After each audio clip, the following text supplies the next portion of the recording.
So, good day everyone. Now today, we are giving a presentation regarding our topic, the digital divide, inequality in access to technology among nations.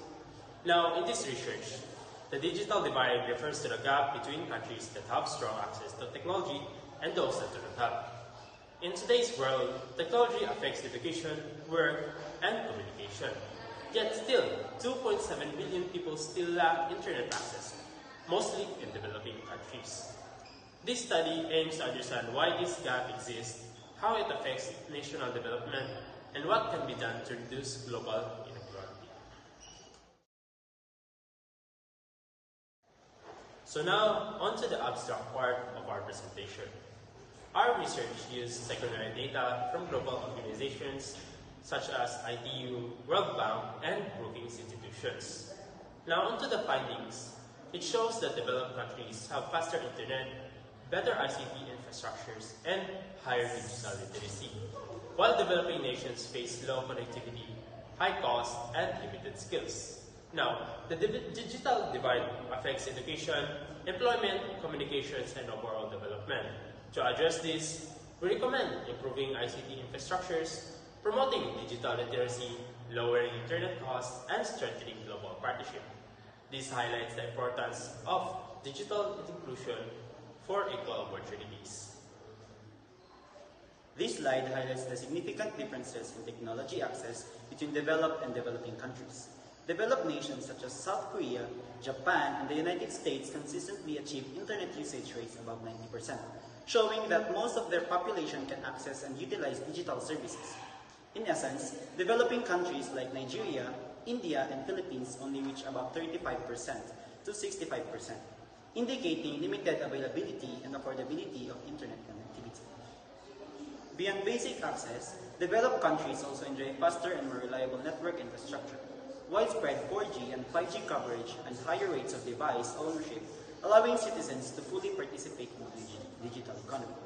These disparities illustrate how technology access continues to widen the digital divide, affecting opportunities for education, communication, and economic growth in developing regions.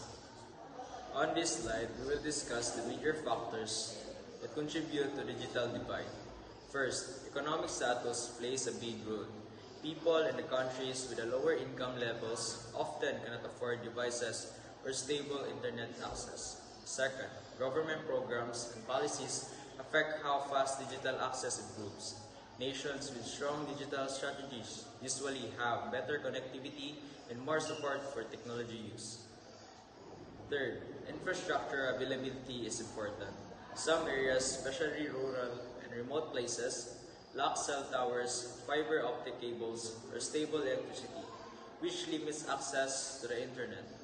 Fourth, affordability of the internet and devices is still a challenge.